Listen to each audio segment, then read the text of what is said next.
Hai guys, kembali lagi bersama gue di Robby Paul Channel. Nah guys, di video kali ini kita bakalan ngebahas atau ngelanjutin video kita minggu sebelumnya guys. Kalau di video minggu sebelumnya kan kita ngebahas tentang 5 pemegang saham dalam tubuh. Yang pertama ada cairan, yang kedua ada organ, yang ketiga ada otot, yang ketiga ada tulang, yang keempat ada otot, dan yang terakhir itu ada lemak. Nah, jadi di video ini gue mau bilang nih guys, kalau gym atau pusat kebugaran itu adalah puskesmas sesungguhnya. Kenapa gym atau pusat kebugaran adalah puskesmas sesungguhnya?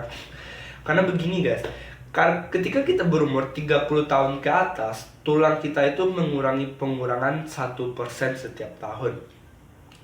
Jadi makanya banyak orang ketika berumur 35, 40, 50 dia itu mengalami kayak sakit sendi gitu, atau sakit pinggang, atau sakit lutut gitu. Itu kenapa? Karena emang karena ya emang tulang itu pengurang 1% setiap tahun gitu.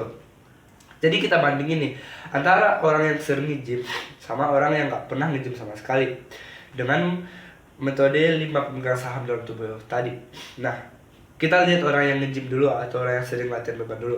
Ketika orang nge-gym berarti dia ngelatih ototnya kan. Ketika otot dikencangkan berarti yang terangsang kekuatannya adalah tulang. Ketika tulang terangsang kekuatannya berarti tulangnya bakalan kuat atau lemah. Pasti bakalan kuat. Ketika tulang kuat, metabolismenya bakalan naik atau bakalan turun. Pasti metabolismenya naik kan. Ketika metabolisme naik, lemaknya bakalan naik atau turun. Pasti lemaknya bakalan turun. Ketika lemak turun berarti kerja organnya nggak bakalan bermasalah. Ketika kerja organ nggak bermasalah berarti cairannya pun juga nggak ikut bermasalah. Itu bagi orang yang latihan beban. Bandingin sama orang yang nggak pernah latihan sama sekali atau nggak pernah olahraga sama sekali. Ketika tulang nggak pernah ketika otot tidak pernah dilatih berarti tulangnya bakalan kuat atau bakalan lemah. Pasti bakalan lemah kan.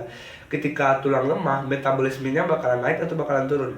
Pasti bakalan turun. Ketika metabolisme turun, lemaknya bakalan naik atau bakalan rendah. Pasti bakalan naik. Ketika lemak naik, nah makanya kerja organ bakalan sangat berpengaruh guys. Ketika kerja organ sudah berpengaruh berarti cairannya nggak bakalan seimbang. Makanya gue bilang guys, kalau gym itu adalah puskesmas sesungguhnya.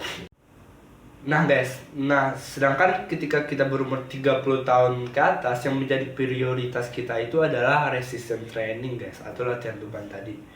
Jadi jangan sampai salah kaprah gitu. Ketika ditanya sama orang olahraga, udah olahraga, kita jawabnya bilang udah olahraga. Tapi sebenarnya yang dibutuhkan oleh tubuh kita bukan yang itu gitu. Jadi salah jalan, seolah-olah kita benar tapi sebenarnya salah. Oke guys, thank you for watching video kali ini. Semoga bermanfaat ya guys. Ya, amin. Oke, thank you. Jangan lupa like, jangan lupa subscribe, comment, and see you in the next video. Peace.